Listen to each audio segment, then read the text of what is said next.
Hello, I'm so glad you found your way here. A quiet corner in a world that moves too fast. In this place, you don't need to try, you don't need to think, and you don't need to do anything at all.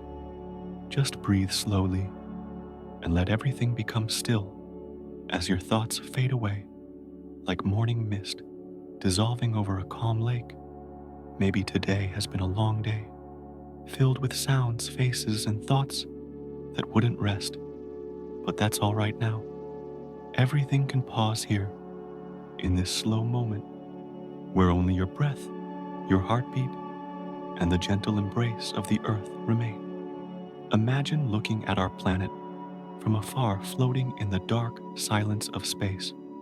The earth would appear as a small glowing sphere, fragile yet radiant, blue and white, and shimmering softly like a living jewel suspended in darkness. Every rotation of this planet is a long breath, steady, ancient, and full of life. And right there on its surface, you are lying, breathing in with the forests and breathing out with the seas.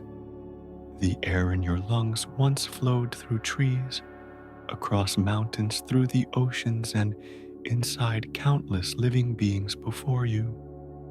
Every drop of water you drink once drifted in clouds, fell as rain seeped into the soil, and found its way back again and again.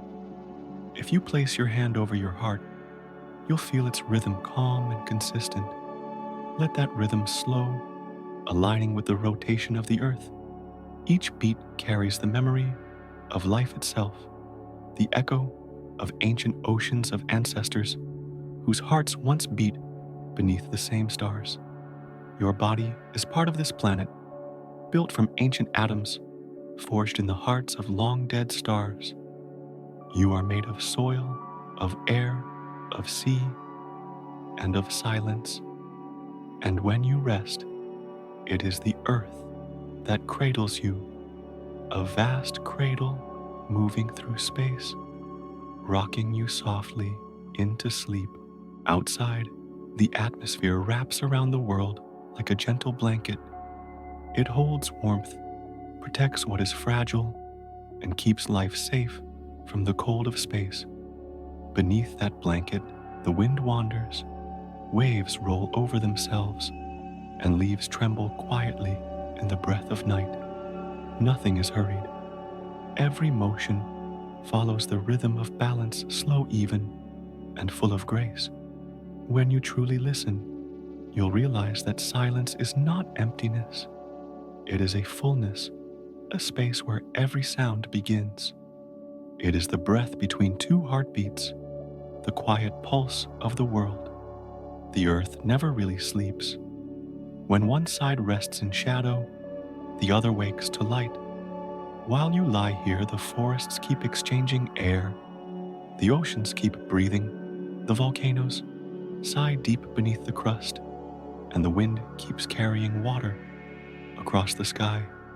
Life does not stop. It simply changes tempo, moving from the busy rhythm of day to the gentle lull of night. And tonight, that lull is calling you. Feel the air around you, light, cool, and kind. It touches your skin, the way twilight touches the sea, softly and without rush. Now, let your body sink deeper into the bed beneath you. The weight on your shoulders melts away, the tension in your forehead softens. With each breath out, you release the heaviness of the day. With each breath in, you invite peace a little deeper into your chest. Your mind doesn't need to quiet itself. It will settle on its own like a slow-moving cloud leaving the sky. There's nowhere to go, nothing left undone. Only this stillness and the tender rhythm of a living planet surrounding you. The earth keeps turning, carrying you with it through the vast ocean of space. You are not an observer tonight. You are part of this rhythm, part of this song that has no beginning and no end. The planet is breathing its voice, hidden in the rustle of wind, in the hush of waves, and the long silence of the stars. Let yourself move with it. Let your eyes grow heavy, falling closed like a leaf, drifting to the ground. No effort, no hurry. Sleep will come the way sunset fades into night, slowly, deeply, peacefully. And even as you sleep, the world continues its story.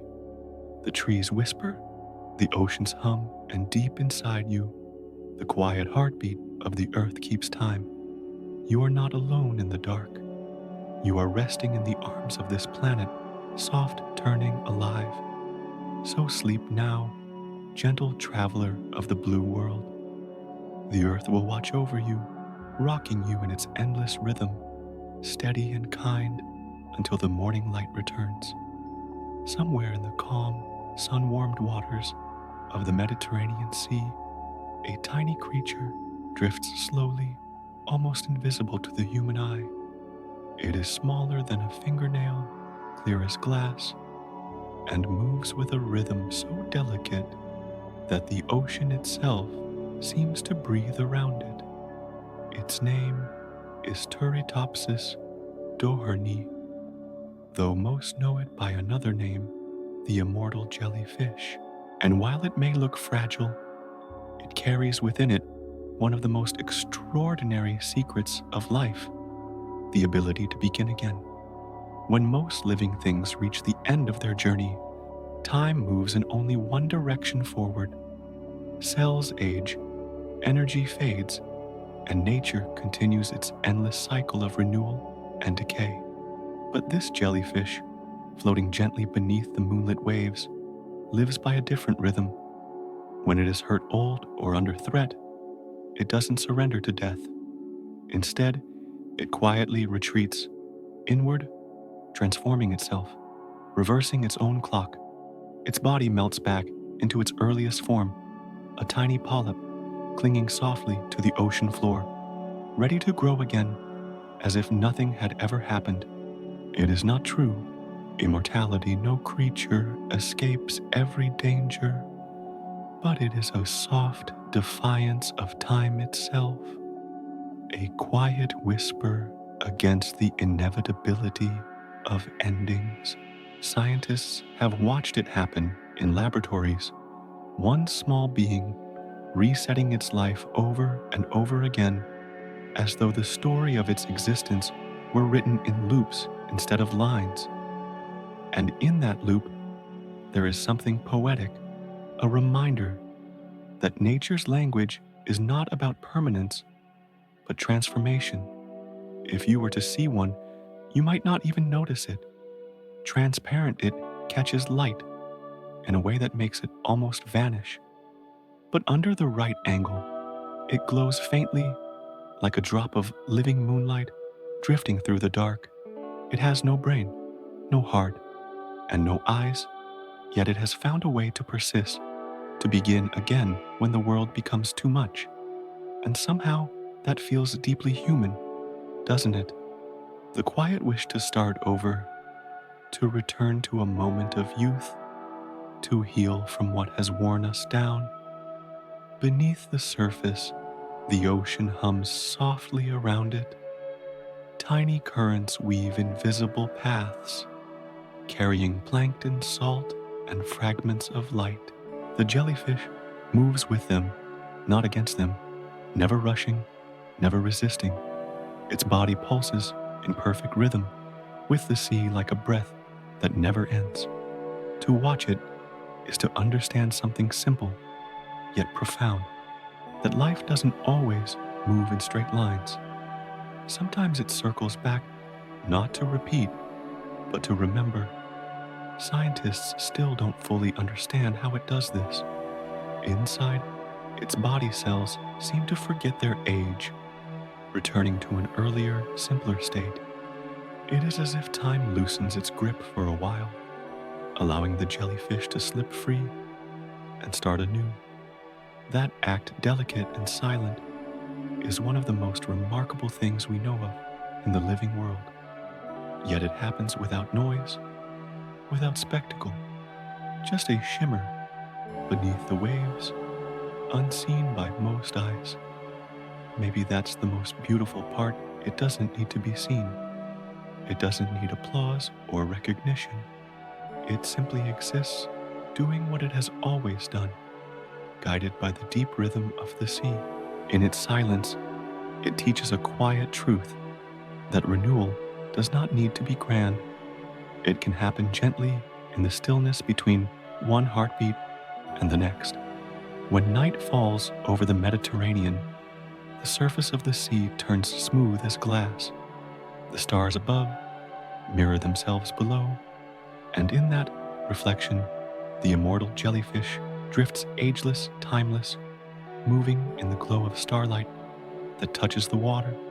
Perhaps it doesn't know what it is or what it does, but it continues calmly, softly, reminding the ocean that beginnings are never truly lost. And maybe, as you lie here listening, you can feel a little of that same rhythm, the sense that no matter how tired you are, no matter what the day has taken from you, something within you also knows how to begin again. Your body renews itself constantly, skin healing, blood flowing cells, quietly replacing themselves. Life in its own way is always circling back, offering small chances to start over again and again. So tonight, as your breath grows slower, imagine that tiny creature drifting somewhere far away, carried by the same planet that carries you. It doesn't fight the current.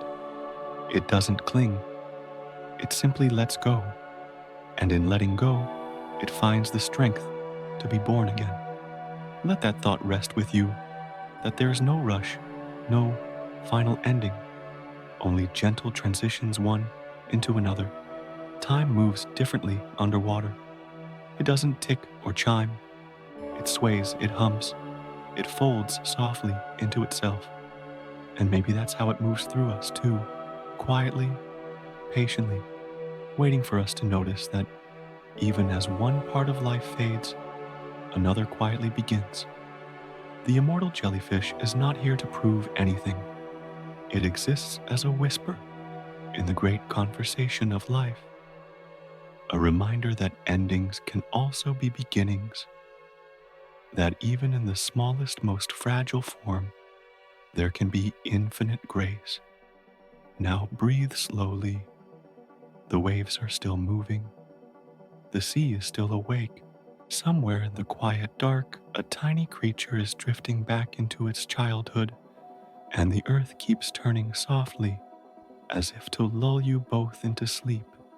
If you ever find yourself walking deep into a forest, truly deep where the air smells of rain and roots and time itself, you might feel something quiet waiting beneath the surface. The wind moves softly through the trees, birds settle for the night, and everything seems still. But underneath your feet, something extraordinary is happening. A conversation, slow, silent, and ancient, is unfolding below the soil.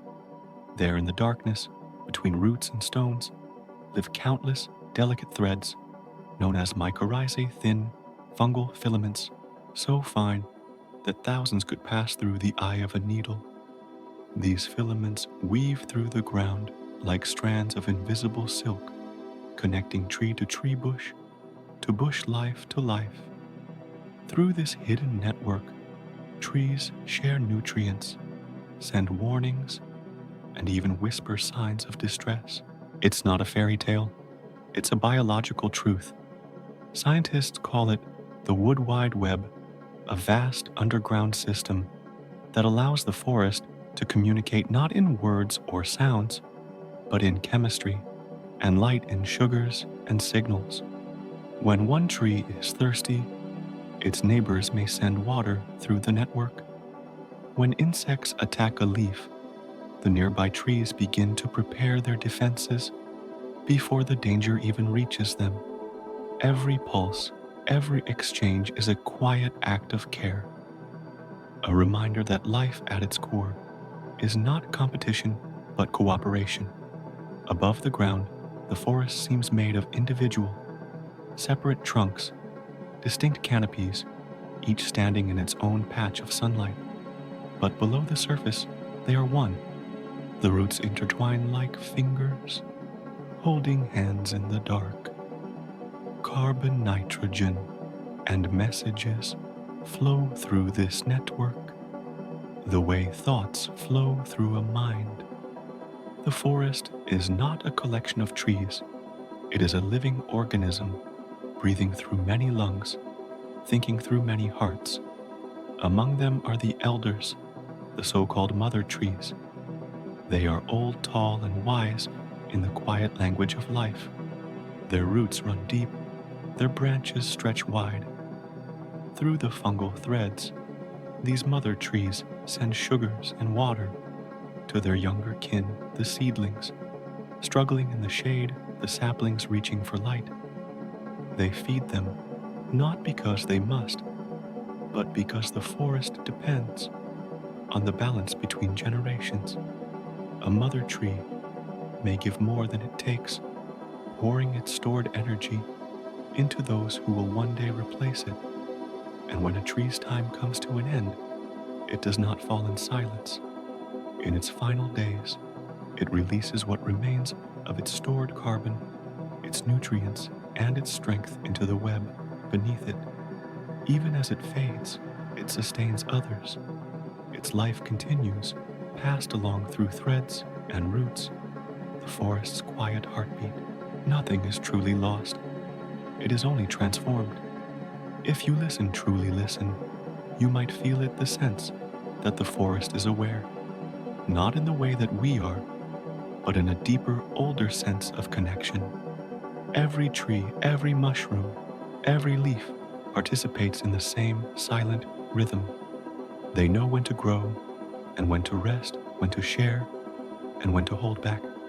Together, they form a great pulse, slow, steady, almost like breathing. Sometimes when sunlight filters through the leaves in the late afternoon, the whole forest glows with a golden hush. You can almost sense the conversation, one that began long before you arrived and will continue long after you're gone. The trees are not speaking in words, yet they are telling the oldest story there is of survival, of generosity, of the deep truth that nothing lives alone. It's humbling to realize that beneath every step you take, the ground is alive, threaded with life, thought, and quiet intention. Beneath moss and roots below, rocks and fallen branches, lies an entire world of exchange. A forest isn't just a place you walk through. It's a vast breathing body, every trunk, a limb, every leaf, a cell, every thread, a nerve, carrying the pulse of the planet. At night, when the air cools and fog gathers low between the trunks, the forest doesn't fall asleep. It slows, it sighs, it listens. Water trickles softly from root to root. The fungi pulse with faint electrical currents, almost like thoughts passing in the dark. The forest dreams not in images, but in chemistry, in growth, in rhythm. And maybe as you lie here listening, you can imagine yourself part of that network too. After all, you are breathing what the trees give, and they are breathing what you release. You are connected to the forest, to the air, to the vast cycle of life beneath your feet. When you inhale, the trees exhale. When you exhale, the trees inhale. The boundary between you and the forest softens until it disappears. So tonight, let that thought settle like mist around you. You are not alone, and neither are they. Life everywhere is reaching for life, quietly, patiently, endlessly. Beneath every forest floor, beneath every field, the earth is whispering to itself. And if you close your eyes, you can almost hear it, the slow, steady murmurs of roots and threads and hearts, all breathing together in the dark. Sleep now, little wanderer. The forest will keep speaking softly, endlessly, long after your thoughts fade into dreams. Somewhere unseen on a patch of moss, in a droplet of rainwater, or on the back of a leaf shining under morning light, lives one of the most extraordinary creatures on earth. It is smaller than a grain of sand, yet it carries a quiet strength greater than almost anything we know. It is called the tardigrade, though many call it by a gentler name, the water bear. You wouldn't notice it if you tried. It's nearly invisible, without a microscope, but beneath its tiny wrinkled body lies one of nature's most astonishing secrets, the ability to survive the impossible. The tardigrade moves slowly, lumbering on 8 stubby legs, like a creature from a dream. Under magnification, it almost looks soft, a miniature bear drifting through a world of water and light, but its appearance hides an incredible resilience. It can endure extremes that no other form of life can. Freezing temperatures close to absolute zero, boiling heat, crushing pressure deeper than the ocean floor, deadly radiation, even the vacuum of space itself. In 2007, scientists launched a group of tardigrades into orbit. They drifted beyond the safety of Earth's atmosphere, exposed to cosmic rays and the emptiness of the universe. When the mission returned, the tardigrades were still alive. They had not only endured, they had waited, waiting, as if asleep for the moment when life could begin again. Their secret lies in something called cryptobiosis, a word that sounds almost magical, but is entirely real. When faced with extreme danger, tardigrades perform a quiet miracle. They dry themselves out, completely curling into tiny glassy forms called tons. Inside this state, their metabolism slows to nearly zero. The processes of life pause, but do not end. They don't die. They simply wait. And they can wait for years, even decades. Then, with a single drop of water, they awaken.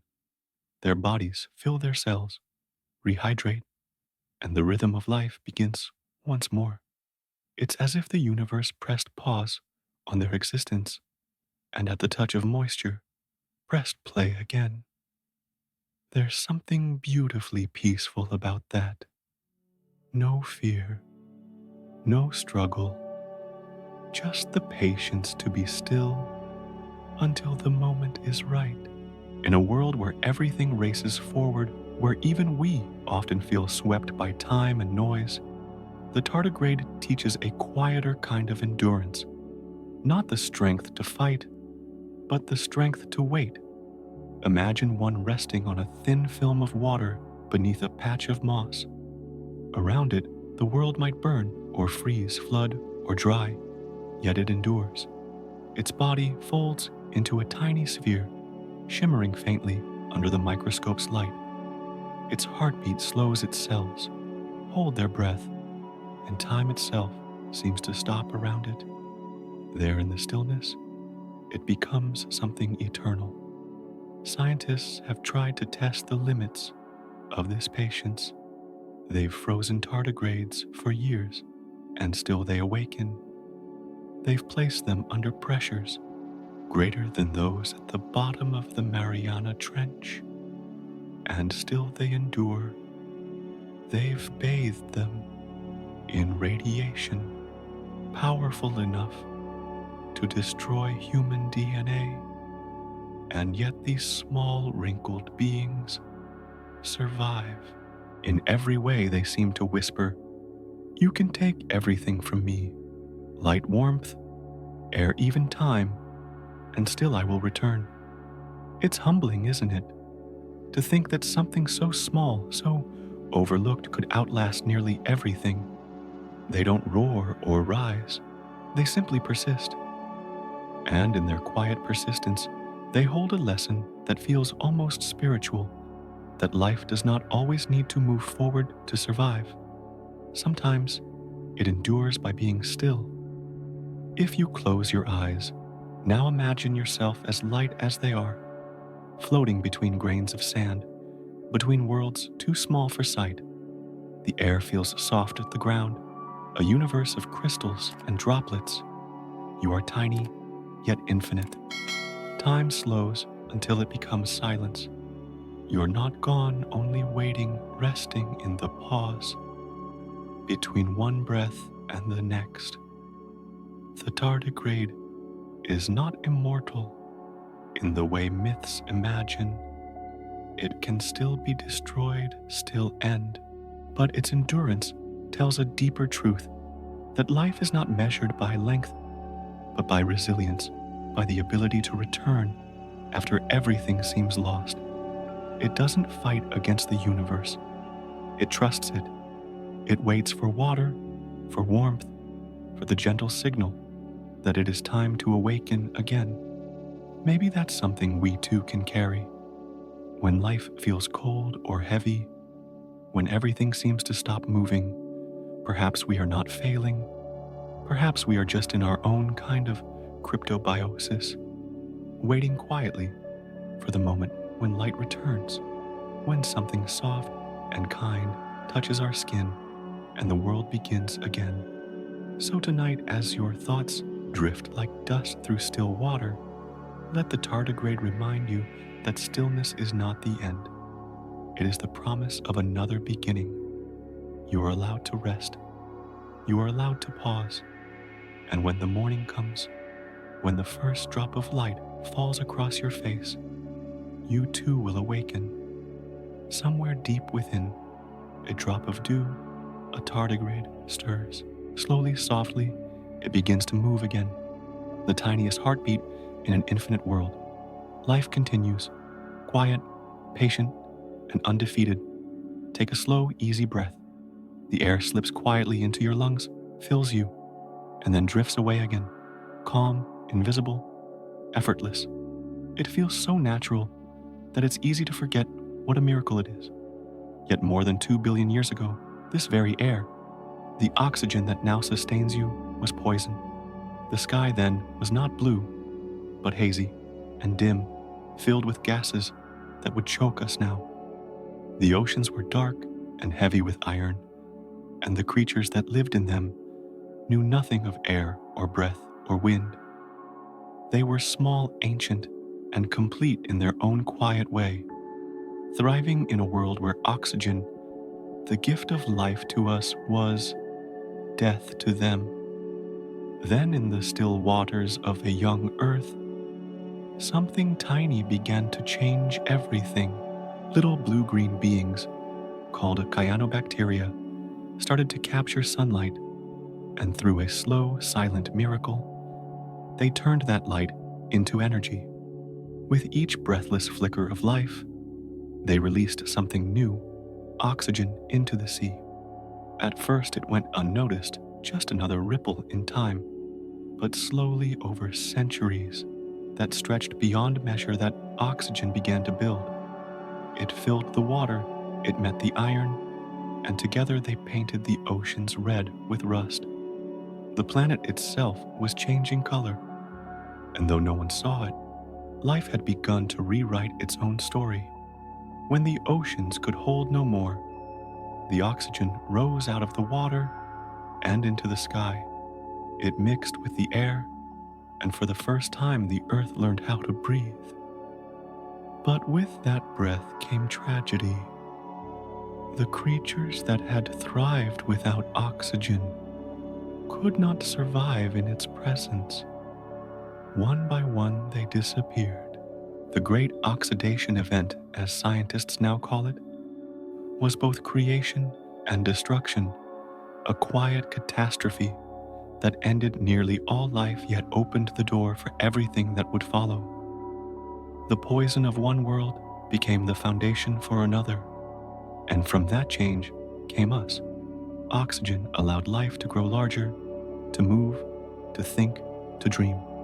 It made space for forests and oceans, for wings and voices and hands. It made it possible for you here and now to inhale softly and feel the cool air of a planet that had to die a little before it could live again. Every breath you take tonight carries the memory of that transformation, the whisper of cyanobacteria under a young sun, the slow turning of tides that turned death into possibility. If you listen closely, you can almost hear it, not as sound, but as rhythm, the rhythm of a planet breathing in and out, patiently through the ages. The forests breathe in what we release, and we breathe in what they give back. It's a quiet exchange that never ends, a reminder that nothing on this planet truly belongs to one alone. Every breath you take has been shared before with trees, with clouds, with waves, with the unseen life that came long before us. The air moves endlessly, from lungs to leaves to oceans, and back again, carrying within it the memory of every living thing. And so, as you breathe now slowly and deeply, you are part of that same story, a continuation of the great turning that began in silence more than 2 billion years ago. What was once poison has become peace. What once destroyed now gives you life. The air that fills you is ancient and kind, shaped by time and patience. Let it move through you without effort, without thought, like the soft current of a tide at rest. You are breathing history. You are breathing the memory of survival. Let that thought rest with you as you drift.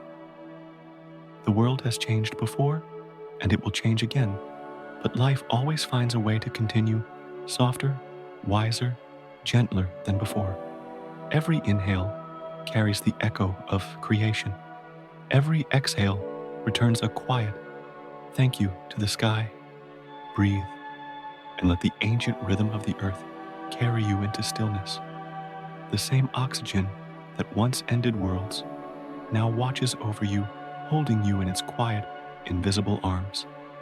Sleep now, and let the breath of a patient planet guide you home. In the quiet corners of the earth, where the soil is thin and poor, life has found another way to survive. There in misty swamps and rain-soaked meadows, some plants have learned an art that feels almost impossible, the art of hunting. They are delicate still and patient, yet they live by capturing the smallest movements of the living world around them. These are the carnivorous plants, the silent hunters of the botanical realm, where survival takes the shape of quiet precision. Imagine the Venus flytrap resting with its green jaws open under the afternoon sun. It waits motionless, not with hunger, but with awareness. Each lobe of its trap is lined with fine hairs, tiny sensors tuned to the gentlest touch. When an unsuspecting insect lands and brushes against them, once nothing happens, the plant waits. But if it touches a second time, the trap snaps shut, not in anger, not in violence, but in a calm, perfect response. It knows the difference between accident and opportunity. It counts to 2. Inside the closed trap, the insect struggles for a moment, then grows still. The plant does not hurry. It takes days to digest what it has caught using enzymes instead of teeth, patience instead of force. When the process is complete, the trap opens once more, clean and ready, as though nothing ever happened. And so it continues, silently season after season, a slow rhythm of hunger and renewal. Elsewhere in the soft heat of tropical rainforests, another kind of hunter waits the pitcher plant. Its leaves curve gracefully into deep cups filled with nectar and water. The surface glistens in the light smooth as glass. An insect, drawn by the sweetness, leans too far, slips, and falls inside. The walls are slick, impossible to climb. The water below, calm, and still conceals what happens next. The plant does not move.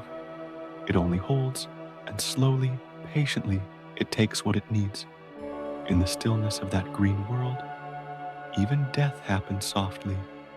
Then there is the sundew, a name that sounds like morning, though its beauty hides its purpose. Its leaves are covered with tiny shining droplets that glitter like dewdrops at dawn. But these drops are not water. They are glue, delicate glistening traps of sweetness and patience. When a small insect lands, it finds itself caught. The leaf curls gently, almost tenderly, wrapping around its prize. The sundew never rushes. It moves with the grace of time itself, dissolving its meal over hours, maybe days. From the outside, it looks peaceful. Only nature knows the quiet tension hidden within that stillness.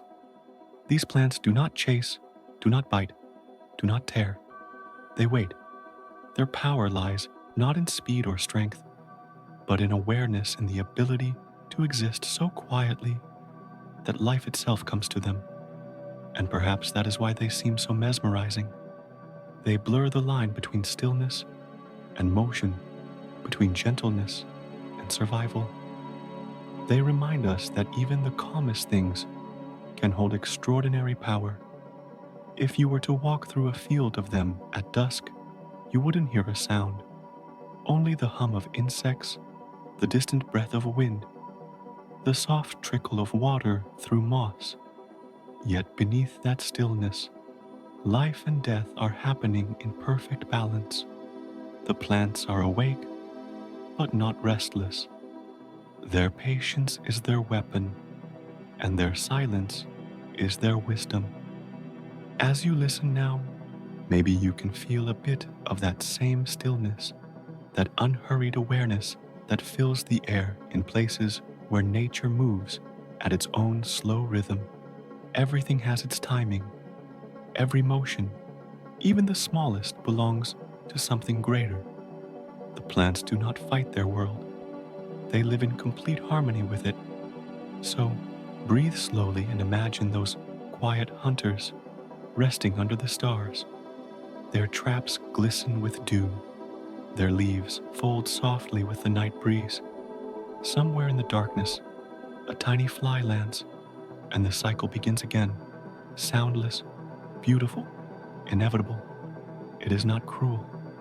It is simply life doing what it must, in the calmest way it knows how. Let that thought soothe you, that even in a world that can be harsh, there are still moments of balance, of quiet purpose, of patient endurance.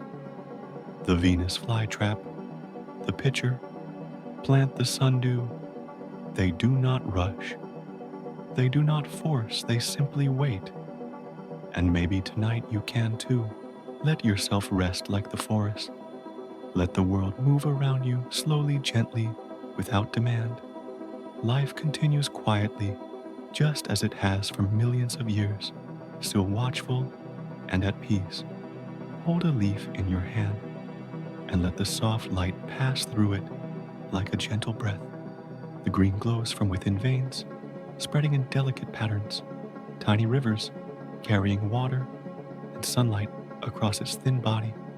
Some veins are wide and strong, others fine as threads of silk, yet all flow together, quiet and certain. This is how the leaf lives, not with sound or haste, but with balance, with quiet motion, hidden beneath stillness. Inside it breathes. Tiny openings on its surface, invisible to your eyes, open and close throughout the day, taking in carbon dioxide, letting out oxygen. They do this without thought, without effort, following only the slow rhythm of light and shadow. When the sun rises, the leaf wakes. When night falls, it rests. It has no voice, yet it speaks in the softest language of all the rhythm of life itself. Within its cells, a miracle unfolds every moment. The green pigment chlorophyll catches the light and turns it into energy. It gathers sunlight, water, and air, weaving this into sugar, the quiet beginning of everything that grows. From this small act, forests rise, oceans breathe, and every living thing, even you, continues. What seemed so fragile in your hand is in truth one of the most powerful engines of life this planet has ever known. No two leaves are the same. Even on a single branch, each one holds its own pattern, its own slight shade, its own memory of the wind. Each is unique, shaped by the light it has received and the days it has endured. And yet all share the same purpose: to turn light into life, to turn stillness into sustenance. They are soft but unyielding, small yet infinite in their patience. If you stand beneath a tree and look up, you'll see sunlight sifting through thousands of these small green lives. The light dances filtered and gold, painting the air with warmth. The forest hums with quiet energy, a music too gentle to hear, but easy to feel. Every rustle is a breath. Every shimmer of green is the sound of the earth staying alive. When evening comes, the leaves grow still. They rest beneath the dimming sky, folding slightly as the air cools. The day's light, now stored in their veins, becomes food for the tree, for the soil, for the world. Even as night deepens, their work continues silent and unseen. They do not rush, they do not tire. They simply keep breathing for us all. And when at last a leaf falls, it does not mourn. It drifts gently through the air, turning slowly, weightless as a sigh. It lands softly on the ground, becoming food for the roots that once fed it. In falling, it completes the circle, returning to the soil, returning to the beginning. Nothing is wasted. Even its end is an offering. As you breathe now, you are part of that same rhythm. The air in your lungs was once inside a leaf, and before that, it was sunlight. Every breath is a thread in the endless weaving of life, soft, invisible, eternal. The leaf, the tree, the wind, and you all sharing the same quiet cycle of giving and receiving. So close your eyes and let that thought rest within you. Let your breath move as slowly as the trees breathing in the night. The world is alive in its calmest form, steady, kind, and endlessly patient. Somewhere beyond your window, a million leaves are still turning starlight into air. And as they do, the planet breathes the forest dreams, and you too can drift into that same gentle sleep. When night falls over the ocean, the world becomes quiet in a way that only the sea understands. The wind softens, the horizon fades, and the sound of waves turns into a slow, steady heartbeat. You stand on the shore, bare feet sinking into the cool sand, and you notice something strange. As the water moves, it glows. Every ripple that touches the shore shines blue, as if the ocean were holding starlight in its hands. It is not imagination, and it is not magic. It is life. Tiny creatures called bioluminescent plankton, invisible by day, radiant by night, are lighting up the waves.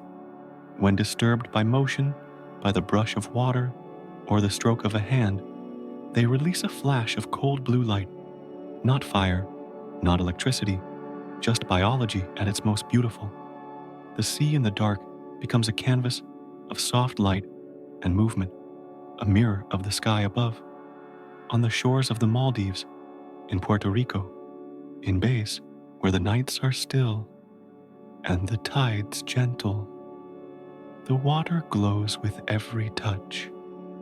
Each step you take, each wave that curls and breaks, sets off a tiny burst of luminescence. It's as if the sea is smiling back at the stars, wave after wave, light after light, a living reflection of the cosmos. Even the fish that move through it leave behind glowing trails, their paths like silent comets swimming through blue fire. Scientists call this light bioluminescence, the result of a delicate chemical reaction between luciferin and oxygen sparked by an enzyme aptly named luciferase. But to those who stand beneath the dark sky, it feels like more than chemistry. It feels like the ocean breathing light. The glow lasts only a moment, then fades like a sigh. Yet it happens over and over, millions of times each night, as if the sea itself cannot stop dreaming. There is something deeply peaceful in watching it. You don't just see the light, you feel it like the pulse of something vast and alive. The darkness of the world softens, and for a while you realize that even shadows can shine. In every flicker, in every soft spark, rolling across the surface, there is a reminder that life is still moving, quiet, ancient, unending. The light you see tonight has been glowing in the ocean for millions of years. Long before stars had names, before the first whispers of human language, the plankton were already shining. They lit the waves, for creatures long vanished, glowing trails, for passing whales, for ancient fish, for the slow drifting of time itself. It is a light that has never gone out, only changed hands, passed down from one wave to another. If you were to reach your hand into the glowing water, you'd see your fingers shimmer as though they belonged to something celestial. Every droplet that falls from your skin carries its own small galaxy of light. For a brief moment, you hold the universe in your palm, bright, cold, and impossibly alive. And when the light fades, it leaves a kind of stillness in its place, not emptiness, but calm, like a sigh between heartbeats. The sea at night is never loud. It speaks softly in ripples and whispers. It doesn't demand attention, it invites it. You can stand there for hours, watching the glow come and go, never the same twice. The ocean does not rush. It breathes in cycles, patient and unhurried. Every flicker you see is a heartbeat of the planet, a quiet reminder that even the smallest forms of life hold beauty beyond measure. When the moon rises higher and the tide begins to pull away, the glowing fades, the sea returns to darkness, but the memory of the light lingers in your eyes and your mind, in the slow rhythm of your breath. You realize that the light was never gone. It's only waiting to be stirred again. Like all things in nature, it rests, then awakens, then rests once more. As you stand there, you can feel how small and connected everything truly is. The stars above the waves, below the tiny living sparks between them, and you breathing in their rhythm. Life has always found a way to shine, even in the darkest corners of the earth. The glowing sea is not a miracle born from magic, but from patience, from millions of years of gentle, unseen work beneath the waves. So breathe slowly and let that light find a place in you. The same oxygen you inhale once moved through the ocean, through creatures that glowed in the night. The same atoms that shimmer on the waves now flow through your veins. You are a part of the same story, one of quiet radiance, one of life that never stops finding ways to shine. The waves continue their slow, endless rhythm. The stars shimmer above, the sea answers below, and the night becomes a conversation between light and darkness. Somewhere beneath that glowing surface, life stirs and breathes, tiny and eternal. The ocean smiles, the world exhales, and you standing there in the soft blue glow can finally let go. Close your eyes. The sea is still glowing even behind your eyelids. The world is breathing in color, and as the waves whisper against the shore, you drift quietly, gently into sleep, carried by the same rhythm that makes the ocean shine. Close your eyes for a moment and imagine this your body, not as a single being, but as an entire world, a living planet of oceans and forests, mountains and rivers, storms and calm skies. Every heartbeat is a sunrise, every breath a tide that comes and goes. And within this small, quiet planet, within you, lives an entire universe. Inside your skin, in your lungs, in your gut, even upon your eyelashes, trillions of tiny creatures are living their lives. They are not enemies, not invaders, but partners, unseen travelers that have been with you since the moment you were born. There are more of them than there are human cells in your entire body, more citizens of this inner world than there are people on earth. They eat, grow, divide, and die all without you ever noticing. They live in great cities made of your intestines, in soft valleys, upon your skin, in warm oceans of your bloodstream, and somehow they keep you alive. They digest your food, turning what you eat into nourishment. They build vitamins that your body cannot make on its own. They whisper messages to your immune system, teaching it when to defend and when to rest. They even reach into your mind, influencing your mood, your energy, perhaps even your dreams. It's strange to think that you are never truly alone, that even in your quietest moments, entire populations are living, working, and sleeping inside you. They are so small that millions can fit upon the head of a pin. Yet without them, you could not exist. Your body is not just yours. It is an ecosystem, a collection of countless forms of life, moving together in harmony.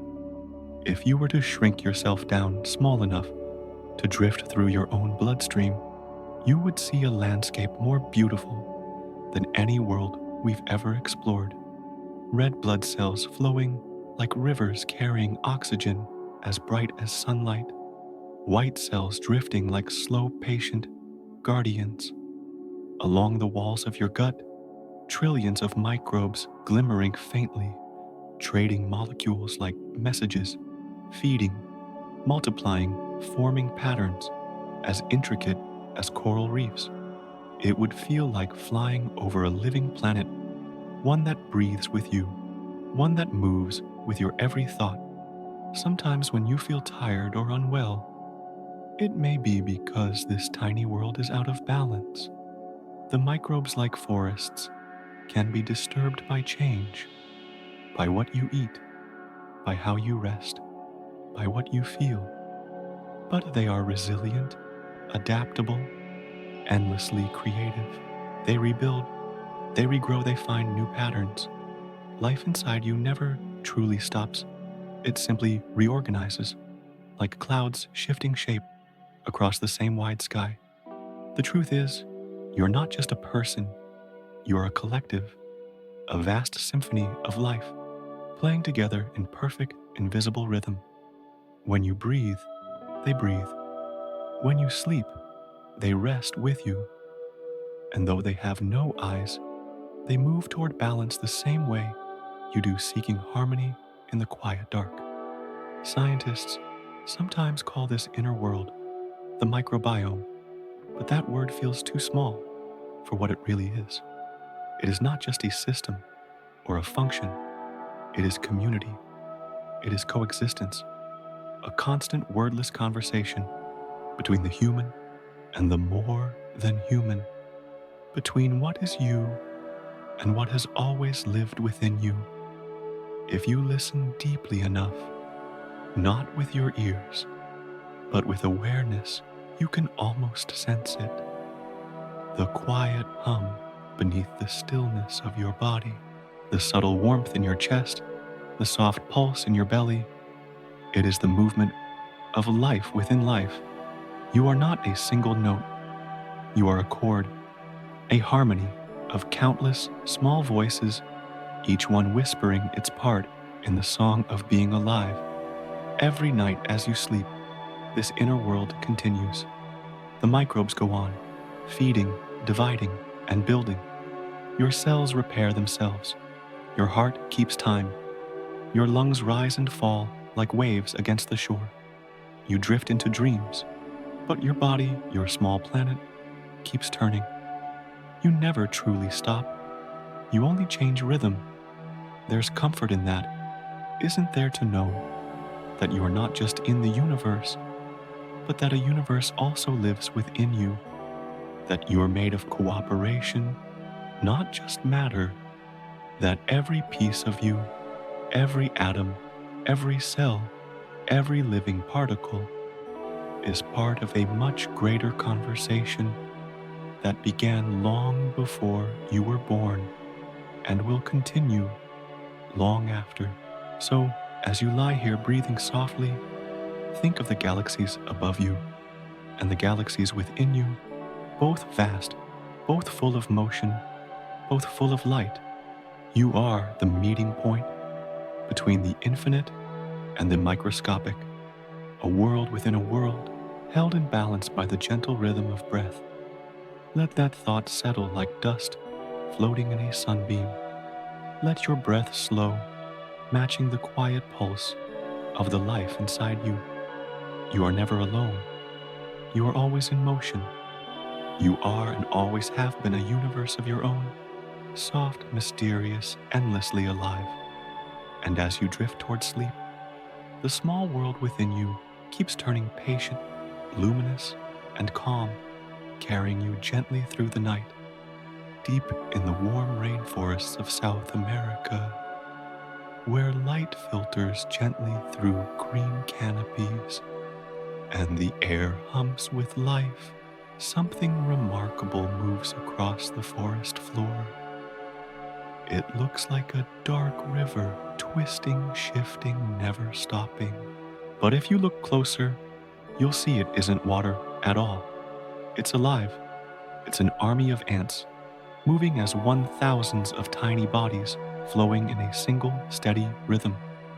They are called army ants, and together they move like a heartbeat through the jungle. No map, no leader, no command, only instinct, trust, and connection. Each ant knows just enough to follow, to hold, to move in time with the others. Alone, one ant is fragile, but together they are a living organism, flexible and intelligent in ways that seem almost impossible. As they march, they encounter obstacles, a gap between two branches, a fallen log, a hole in the earth. For a moment, the column slows. The ants at the front hesitate, sensing the emptiness ahead. And then, without a signal, something astonishing happens. They begin to build a bridge, not from wood or leaves, but from their own bodies. One ant grabs hold of a branch, another grips its leg, then another and another. They link themselves together, dozens, then hundreds, until their bodies form a living chain. The others climb across carrying larvae and food moving safely over the gap. The bridge trembles slightly, but holds firm. No single ant knows the whole plan yet. Together, they create it perfectly. There is no rush, no struggle, only a quiet coordination that feels almost peaceful. They don't think about the bridge they are building. They simply become it. And when the last ant crosses, the bridge dissolves. The ones who formed it loosen their hold, fall gently back to the forest floor, and the river of life continues to flow. Scientists call this a kind of collective intelligence, a mind made not of one brain, but of thousands working in perfect unison. There's no leader shouting orders, no one telling the others what to do. Each ant follows simple rules, yet together they form something far greater than themselves. In their silence, there is wisdom. In their simplicity, there is grace. It's strange, isn't it? How something so small can build something so beautiful and then let it go without hesitation. The bridge exists only for as long as it is needed. No pride, no memory, no possession. Just purpose, fulfilled, then released. In a world where so much is held too tightly, the ants remind us that even cooperation can be fluid, fleeting, and free. If you could shrink yourself down and walk beside them, you would hear nothing but the faint rustle of movement, the soft rhythm of countless legs brushing against soil and leaves. The forest would feel alive with that quiet motion, like a pulse running through the ground. You might even sense the connection between them, invisible threads of purpose weaving them together into one living being. When night comes, the ants do not truly rest. They gather into a great shifting mass, a bivouac made entirely of their own bodies. The walls, the roof, the floors all are ants, linked together, protecting the colony within. Inside, the queen rests, the young are fed, and the air hums softly with warmth. Even in sleep, they are together, a breathing, moving structure of unity. Their way of living has no waste, no excess. Every action serves something greater. They build, they cross, they take apart, and move again, an endless cycle of making and unmaking. In this rhythm, there is something deeply soothing, something that mirrors the pulse of the earth itself. Build, dissolve, build again. It's the same pattern that shapes rivers, stars, and even dreams. You might think of them as simple, but perhaps they are only quiet enough to hear the world's rhythm and move in harmony with it. The ants do not question the gap before them, nor fear it. They see it, they feel it, they move on. And maybe that's a kind of wisdom too, the wisdom of being completely present, of doing what must be done without resistance or hesitation. As you listen now, breathe in that stillness.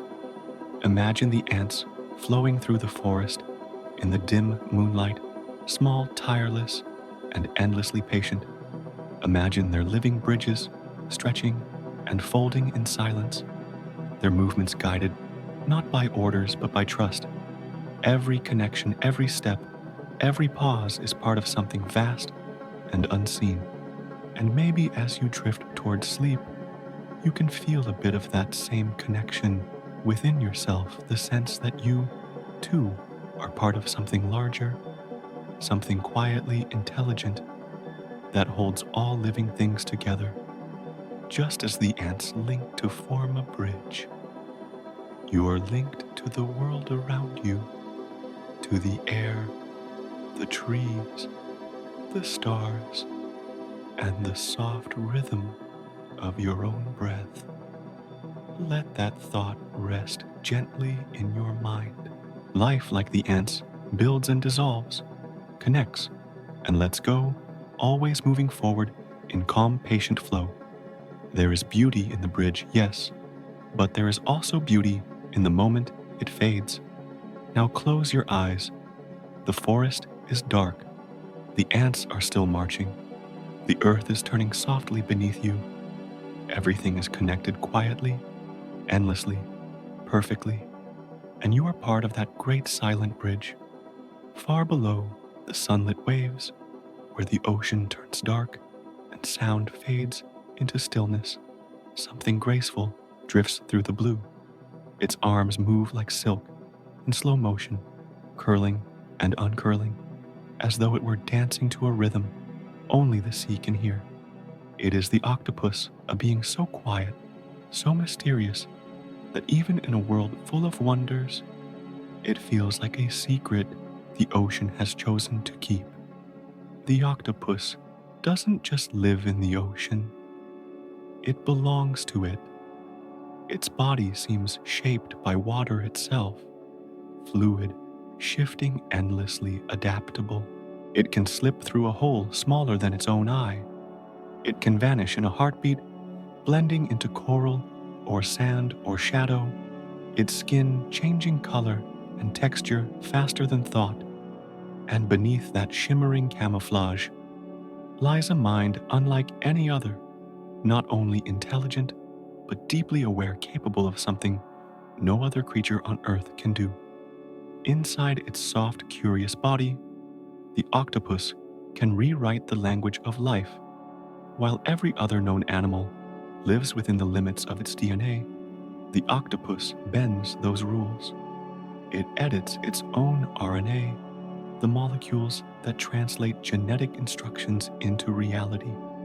With these edits, it can change the way its genes are expressed without ever touching the DNA blueprint. It's as though it can rewrite its own story, one line at a time, whenever the world around it shifts. When the water grows colder, it adjusts the chemistry of its body to stay in tune with the sea. When it needs to see differently or sense more keenly, it can alter how its neurons behave. No laboratory, no machine, no plan, only the quiet precision of evolution and instinct. Its body listens to the ocean and responds moment by moment with grace. Scientists call this process RNA editing, but to think of it only in scientific terms feels too small. To watch an octopus move is to see thought take shape, flexible liquid alive. It's as though the ocean itself learned how to think. Every movement is an idea unfolding. Every shift in color, a word unspoken. Its mind doesn't sit in one place like ours. It flows through its arms, through hundreds of independent nerve centers, each one capable of touch of choice of memory. Imagine that, for a moment, a creature that thinks with its skin. Each arm can taste, feel, and decide on its own, yet all remain part of a single consciousness. It's a kind of intelligence we can barely imagine, not linear, not fixed, but circular and fluid, like the tides. The octopus doesn't plan or predict. It responds. It listens to the world and becomes what it needs to be. In the dim quiet of the deep, where sunlight never reaches, the octopus glides past rocks and coral that glow faintly in the filtered blue. Its skin ripples with colors that mean nothing to us, patterns that may be signals or emotions or thoughts. Some scientists believe it can even dream its body pulsing with shifting shades as it rests blue, white, amber, as if the ocean were painting its dreams in light. No one truly knows what it feels like to be an octopus, to think in colors instead of words, to move without bones or borders, to change your form as easily as thought. But somehow, in that alien mind, there is gentleness. It doesn't dominate or destroy.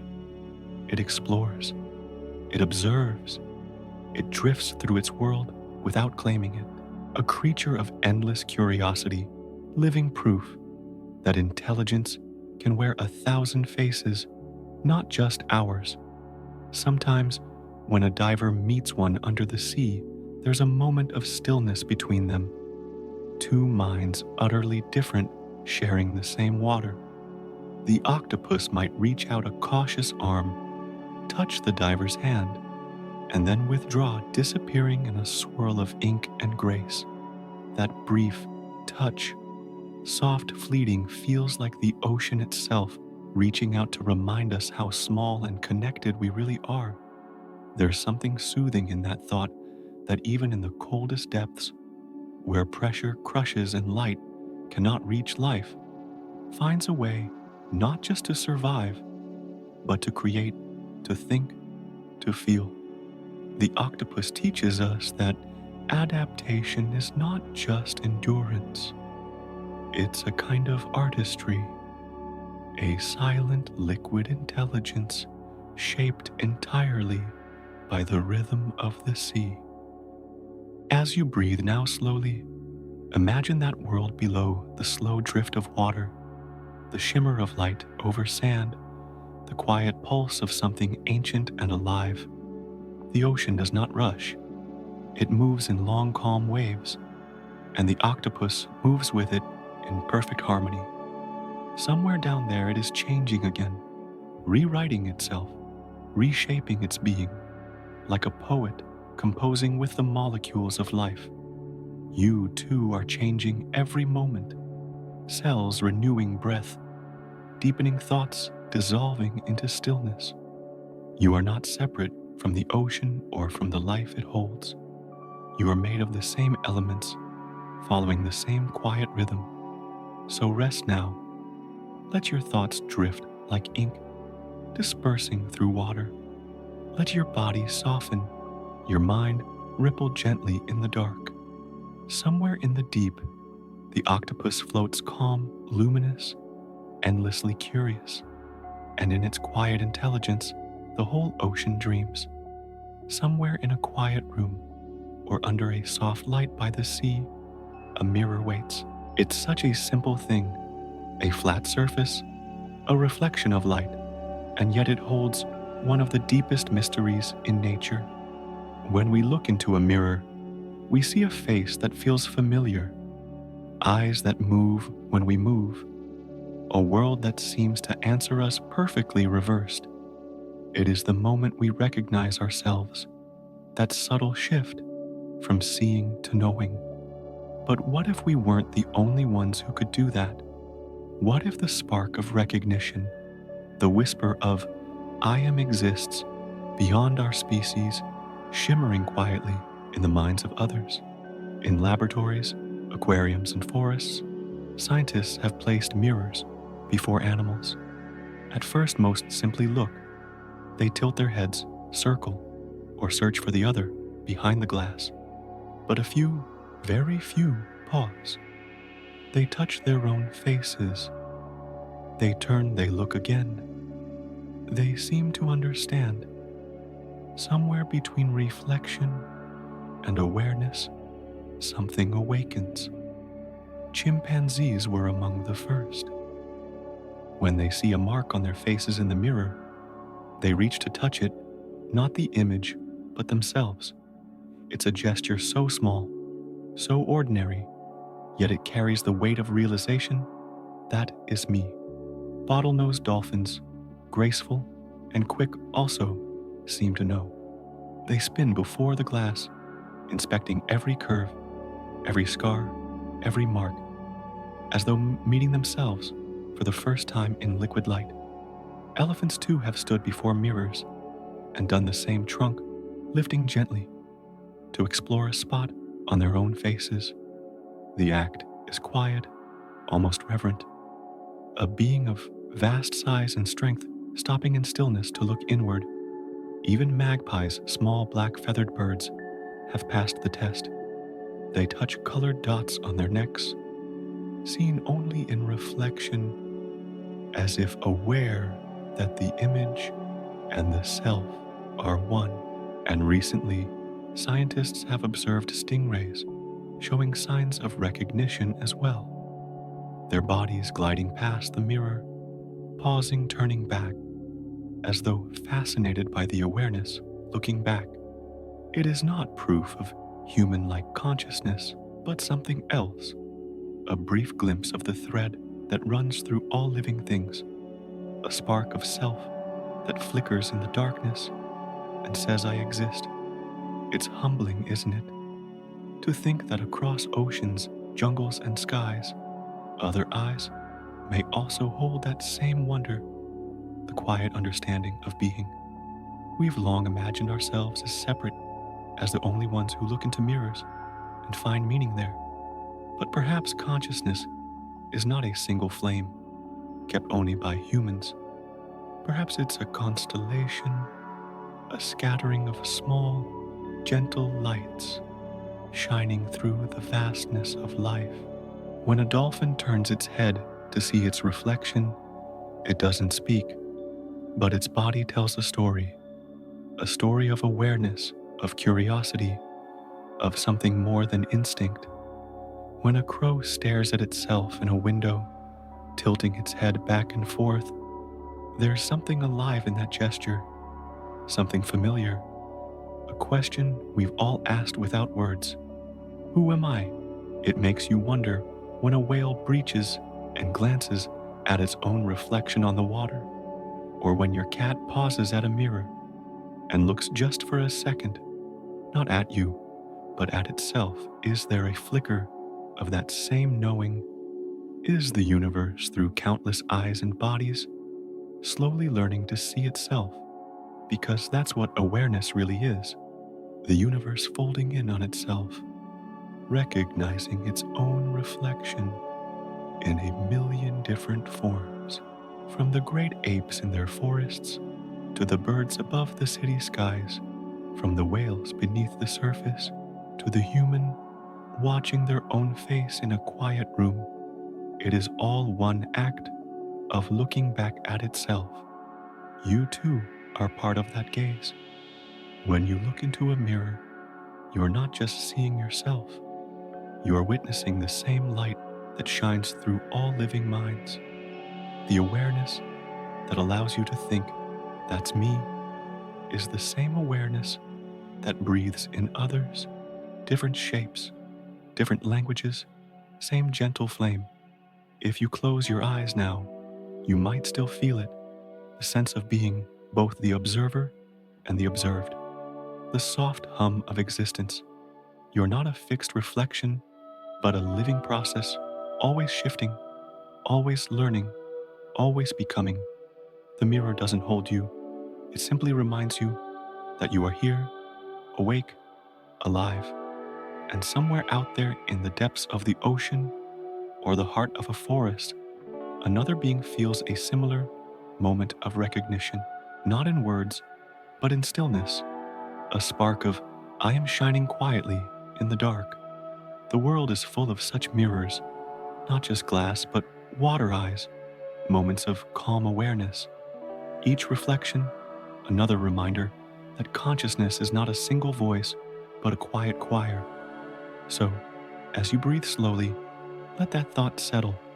You are part of a vast awareness, one that watches itself through waves and wings, trunks and hands, feathers and fins. You're not alone in knowing yourself. You are one reflection among many a single note in a cosmic song of recognition.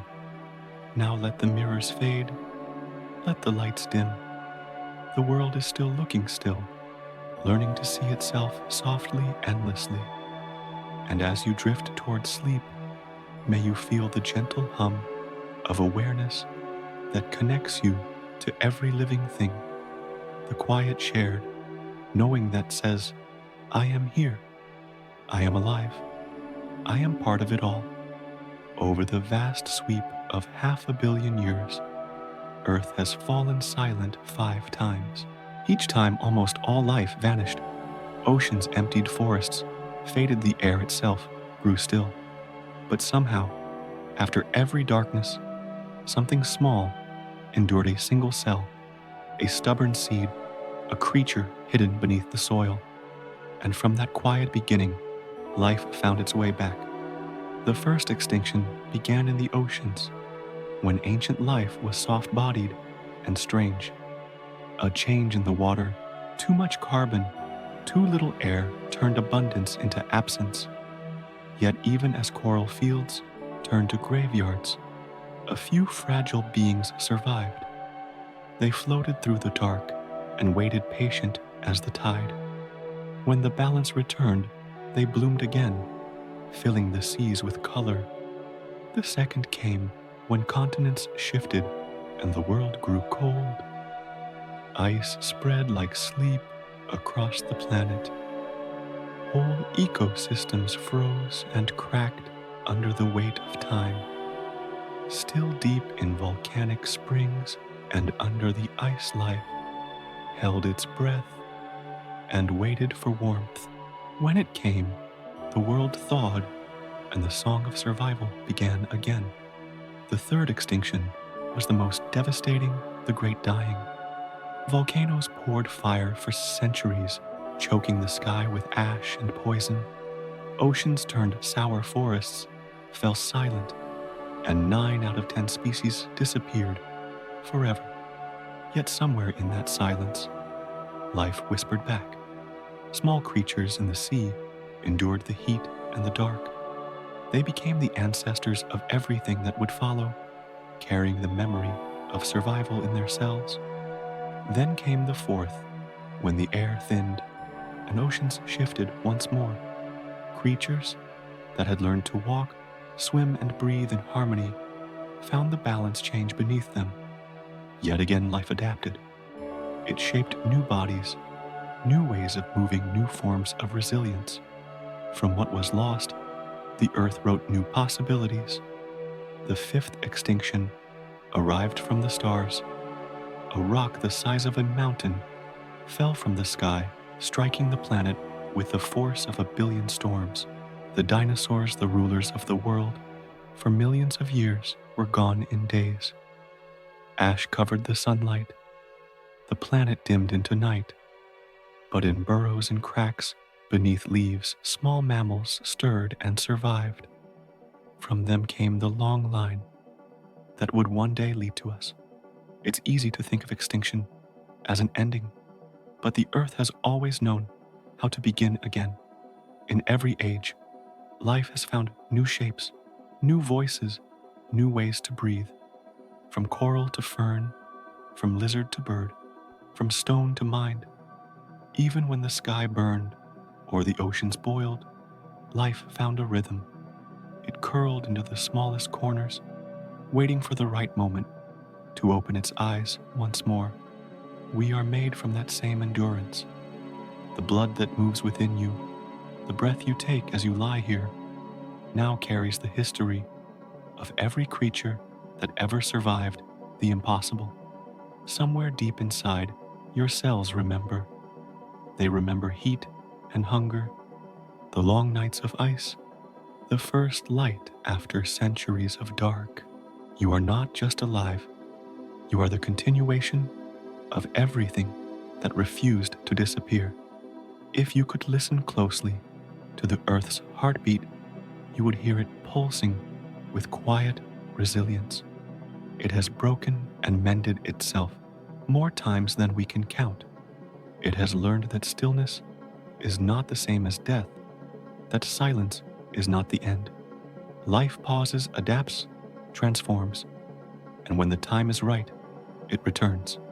So, as you breathe slowly, now imagine the planet beneath you softly spinning, carrying the memory of all that has been lost and found.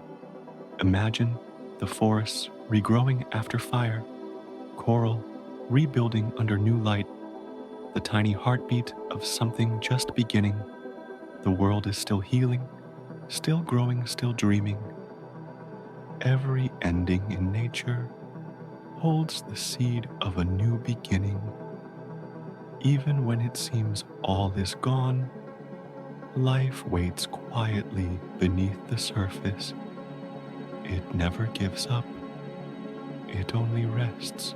And you, like everything that has ever lived, are part of that unbroken thread, the gentle, unending will to continue. Let that thought cradle you as you drift into rest. The earth has ended 5 times, and yet here it is alive and breathing beneath you. You are part of its endurance, part of its renewal. The same rhythm that brought coral from stone and birds from ash beats softly within you. Close your eyes. Feel the calm weight of survival in every breath. The planet turns, the night deepens, and somewhere in that quiet life begins again, deep within the shade of tropical forests, where the air is warm and damp, something quiet and extraordinary unfolds. Sunlight barely reaches the forest floor here. The world moves, slowly leaves, breathes moss, glows faintly with dew, and life hums beneath the soil. But beneath that peace lies a story almost too strange to believe. A story written not by animals or trees, but by something smaller, older, and far more patient. A fungus. There is a kind of fungus that does not simply grow on the forest floor. Instead, it grows within living creatures. When its tiny spores drift through the air and land upon an ant, the story begins. At first, nothing seems to change. The ant continues its daily work climbing, carrying, following invisible trails laid down by its colony. But quietly, beneath its shell, the fungus begins to spread. It moves through muscle and tissue, finding its way to the mind. Days pass, and the ant starts to act differently. It leaves the trail. It climbs a plant higher than usual, higher than reason. When it reaches the right spot, a perfect height, perfect light, perfect humidity, it bites down on the stem and stays there. It does not move again. The forest is silent, and in that stillness, something ancient and precise continues. From the back of the ant's head, the fungus begins to grow, a slender stalk reaching toward the air. When it matures, the stalk bursts open, releasing a cloud of new spores into the wind. Each spore drifts gently through the air, looking for another host. The cycle begins again, cold, efficient, and yet strangely beautiful, a choreography written by evolution itself. Scientists call it Ophiocordyceps unilateralis, a fungus that has learned to control its host's body like a marionette. It does not have eyes or thoughts or intention, and yet through millions of years, it has perfected the ability to take over another life just long enough to ensure its own continuation. No cruelty, no malice, just the silent mathematics of survival. It's unsettling, perhaps, to imagine something so small holding such power. But in truth, this too is nature. Not good, not evil, simply balanced. Every life form, from the tiniest spore to the tallest tree, has a part to play in the great script of the forest. Even the ant, though lost, becomes a vessel for new beginnings. In its stillness, life continues. If you were to walk through such a forest, you might never notice them. The small bodies frozen among the leaves, a faint stalk reaching skyward. The air would be heavy with humidity, the scent of soil and decay rich and alive. To the untrained eye, nothing moves. But beneath the stillness, every grain of earth is in motion, fungi digesting, recycling, weaving the hidden threads of the forest's life. Fungi are nature's quiet architects. They connect roots, to roots turning death into nourishment, keeping balance where chaos might reign. The same kingdom that controls the ant also gives birth to mushrooms after rain and breaks fallen trees back into soil. It creates, destroys, and rebuilds, without sound, without rest. In that way, it mirrors the earth itself, endlessly transforming, endlessly beginning again. What seems cruel is in truth part of the cycle that keeps the forest alive. The fungus never wastes. It uses what it takes and gives back what it cannot keep. Life, death, and renewal, all written in the same invisible ink. There is something strangely peaceful in that understanding, something that softens even the harshest edges of survival. The forest is full of such stories, quiet dramas unfolding in the still air. None of them are told aloud, yet each one matters. Every spore, every ant, every leaf plays its role. No creature rules, and none are spared from the laws of balance. Even when life seems cruel, it moves toward harmony. Even when it seems still, it breathes. If you close your eyes now, you can almost feel that slow rhythm, the pulse of the forest beneath your feet, the unseen threads connecting all things. The air smells of rain, an earth full of invisible life. The story of the ant and the fungus is not one of fear, but of continuation, the quiet promise that nothing in nature truly ends. Everything becomes something else. We too are part of that same story. Inside us, fungi live in harmony, helping us digest, protecting us in ways we barely understand. Life does not separate itself into good and bad. It simply intertwines endlessly, adapting. The forest reminds us of that every ending is the beginning of another form of life. So as you breathe now, slow and deep, think of the forest in its eternal dusk, green light filtering through leaves, air thick with spores of possibility. Somewhere, a tiny ant climbs its final stem. Somewhere else, a new one stirs. The pattern repeats quiet and sure. It is not tragedy. It is the rhythm of being. Let your thoughts drift with that rhythm. The forest is vast, alive, and self-writing. Every creature seen and unseen plays its part. And as you close your eyes, remember, even in the shadows, even in silence, life is still at work, weaving its stories beneath the leaves. Blue seems to be everywhere in the sky above, in the ocean stretching to the horizon, in the delicate wings of a butterfly fluttering beneath sunlight. But in truth, real blue is one of the rarest colors in nature. The sky is not truly blue. The sea holds no blue pigment. Even most living things that appear blue do not contain the color they created. If you could look closely, far closer than your eyes allow, you would see that what we call blue is often an illusion, a dance of light, rather than a drop of dye. The wings of a morpho butterfly shimmer because of microscopic structures that scatter light, bending and twisting it until only the bluest wavelengths reach your eyes. The same is true for peacock feathers, for the skin of some frogs, for the plumage of a jay. No pigment, no paint, only light shaped into beauty. This is what scientists call structural color, a design so small, so perfect, that it fools even sunlight. Each scale, each feather, is built like a labyrinth of mirrors, guiding light through narrow spaces until it emerges as blue.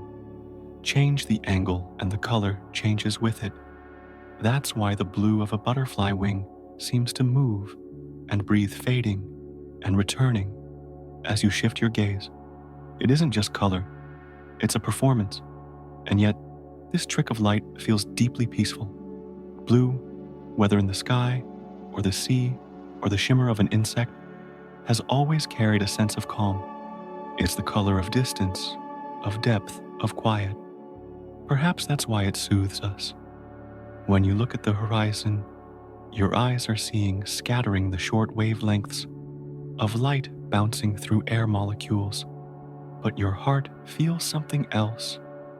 Openness, tranquility, the slow rhythm of space.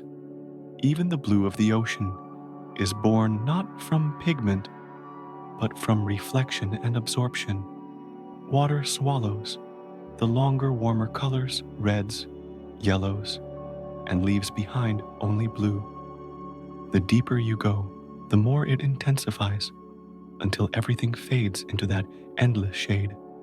It's not the color of the sea itself. It's the color of what remains after everything else has been taken away. It's strange, isn't it? How something so rare in matter can feel so vast in sight. The Earth from space is blue, yet there are almost no truly blue minerals or creatures within it. It's as if the planet decided to wear a color made only of light, a gentle disguise, woven from physics and reflection. The world isn't made of blue. It only appears that way when light and matter whisper to each other in just the right way. Perhaps that's what makes it so captivating. Blue feels like a secret we're allowed to glimpse but never hold. You can't grind it from stone or draw it from sap. You can't capture it in your hands. It exists only in the moment of perception, in the meeting between light and life. It is the color of things that don't truly exist, yet feel more real than anything we can touch. If you sit quietly beneath the sky and watch the clouds drift, you're watching that illusion unfold, rayly scattering, turning sunlight into serenity. The same light that paints the sky blue at midday will turn it gold by evening and black by night. Nothing changes but your angle, your time, your presence. The world is not constant. It glows, shifts, and breathes. Butterflies do the same. The morpho's wings under the dim light of dusk may seem gray or brown, but when the morning sun returns, they blaze alive again. The color is not in them, it is in the light returning. Like the sky, like the sea, they do not keep their beauty. They become it anew each day. There is something deeply soothing about that thought, that beauty doesn't always come from what a thing is, but from how it meets the world around it. The blue we see is the result of interaction, light meeting, matter perception, meeting truth. It is not a fixed trait, it is a relationship. So when you look around at the sky, fading toward twilight, at the calm face of water, at the feather of a bird, remember that what you see is not pigment, but physics performing softly before your eyes. The universe, through reflection and refraction, creates illusions, not to deceive us, but to remind us that even the simplest acts of light can make the world glow. Breathe in that color, now cool, weightless, infinite. Let it calm your thoughts. The blue of the world is a lullaby, written in photons, a quiet trick of light that turns emptiness into wonder. The sky above you is not truly blue, but as you lie beneath it, that hardly matters. The illusion is enough. The beauty, though fleeting, is real in the moment you see it. And as night slowly gathers, the blue fades to indigo, then to black. Yet even then, somewhere beyond your sight, light is still scattering, still dancing, still making blue for another sky. The world never stops shining, it only rests. Just like you will now, across the golden plains of Africa, where the air shimmers with heat and the wind carries the scent of dry grass, a herd of elephants moves slowly under the open sky. Their steps are heavy, yet unhurried, each one echoing with a rhythm older than memory. Among them, the matriarch leads wise, calm, her eyes holding decades of journeys, births, droughts, and rains. But today, her pace slows. She stops. The others stop too. Ahead, on the sun-bleached earth, lies a scatter of bones. The elephants approach in silence. They do not rush. They do not fear. Their great shadows stretch long across the ground as they come to stand beside what remains of one of their own. The matriarch lowers her head and extends her trunk, slow, deliberate, gentle. She touches the skull, tracing its curves, as if remembering. One by one, the others follow. They do not speak, but the air feels full heavy with something almost human, a stillness that is not emptiness but recognition. Scientists have seen this moment many times. Wild elephants coming upon the bones of another elephant stop and touch and wait. Sometimes they linger for minutes, sometimes for hours. Sometimes they return to the same spot year after year. No one knows exactly what they think or if they understand death the way we do, but something deep in their stillness feels like mourning, not the kind that cries, but the kind that stands quietly beside loss and simply breathes. It is said that elephants remember. They remember the paths their ancestors walked, the places where rain once fell, the trees that once gave shade. And maybe they remember faces too, the warmth of a mother's breath, the sound of an old friend's footsteps. When they stop by, the bones, perhaps it is not thought, but feeling a stirring of memory, older than words, soft ache of familiarity. Watch closely, and you'll see their trunks move with extraordinary tenderness. They lift rib bones and tusks, holding them for a moment before setting them back down. They do not do this with the bones of other animals, only their own. It is as if they know or sense that something precious once lived here. The act itself is enough. No reason, no ritual, just quiet empathy shaped into movement. When a member of their herd dies, elephants sometimes gather around the body. They may touch it gently with trunks and feet. Calves nudge their mothers confused as the adults stand unmoving. Some will stay through the night, guarding the body, until at last the herd moves on. Even then, they often look back, a final gesture, before the tall grass swallows what was. There is something profoundly calming in the way they mourn. No sound, no struggle, only presence. It's as though they understand that grief cannot be rushed. It has to be carried slowly, step by step, until it softens into memory. The elephants don't try to fix what's gone. They simply remain, allowing sadness to exist without breaking them. In their stillness, there is grace. Perhaps this is why being near elephants feels so grounding. They move with such deep awareness, each step a quiet dialogue with the earth. They remind us that strength and gentleness are not opposites, but partners. That to be large and powerful does not mean to be unfeeling. Their hearts are vast, not just in size, but in capacity for memory, for emotion, for connection. Imagine standing there with them, the sun low, the grass whispering the herd, surrounding the bones in calm silence. The light glows golden on their skin, and time itself seems to slow. There is no fear, no hurry, no explanation needed. Only the steady breath of life standing beside what once was life. It is not sadness alone that fills the air, but something deeper, respect, a recognition that existence, no matter how great or brief, deserves stillness. Even after they leave, the feeling lingers. The place where they stood seems to hum with quiet weight, as if the earth itself remembers. Years later, when the herd passes that way again, some will stop once more. They will pause, smell the air, and reach out gently to touch what remains. Perhaps they are remembering, or perhaps they are simply acknowledging, saying in their own silent way, "You were here, and we remember."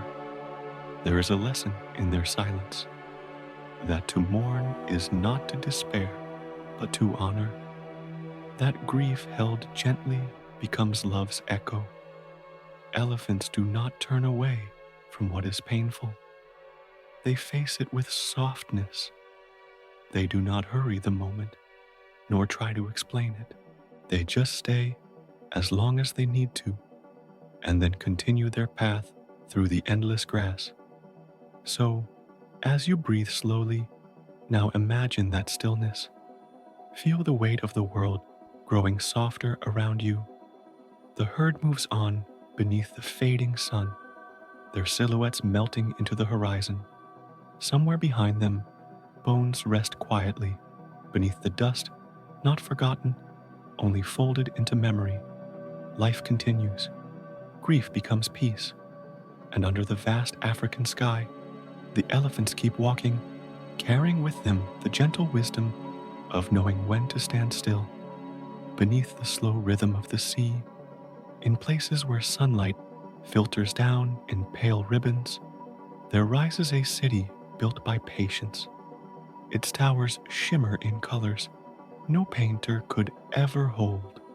Pinks, golds, soft blues, and ghostly whites, all shaped by creatures no larger than a grain of rice. These are coral polyps, tiny animals with soft bodies and delicate mouths, and together they build one of the most magnificent structures on Earth, the coral reef. Each small polyp lives in a limestone cup of its own making. Bit by bit, it releases calcium carbonate, a fragile layer, thin as a sigh that hardens into stone. When millions of them live side by side year after year, their skeletons form vast underwater walls, arches, and gardens. It is slow work, almost motionless, yet unstoppable. Over centuries, what began as a cluster of invisible lives becomes a world, a living cathedral beneath the waves. Inside these coral cities, life thrives. Fish shimmer like living jewels between the branches. Sea anemones drift like curtains of silk. Starfish and sea urchins crawl across coral streets that never sleep. The reef hums with quiet energy, everything breathing, feeding, hiding, and growing in perfect balance. It is said that a quarter of all ocean life depends on coral reefs. They are the lungs and heartbeat of the tropical seas. At night, when the surface world rests, the reef glows softly in bioluminescent color. Plankton shimmer like stardust, and tiny shrimp click faintly in the dark. It feels almost sacred, this hush beneath the waves, an ancient breathing architecture that has existed longer than forests, longer even than the mountains that shape the continents. And yet the builders are so small. Each coral polyp stretches out its tiny tentacles to catch passing food, then retreats into its limestone home. It cannot move or fight. It cannot leave. But by living together, billions of them create something vast enough to shape coastlines, to still the sea's anger, to protect the shores where we live. There is power in such gentleness, in the patience of something that builds molecule by molecule into eternity. The secret to the reef's brilliance lies in a partnership, a quiet friendship written in light. Within each coral polyp lives an alga, a microscopic plant that turns sunlight into energy. The coral shelters it, and in return, the alga feeds the coral with the sugars it creates. Together, they make color, warmth, and life.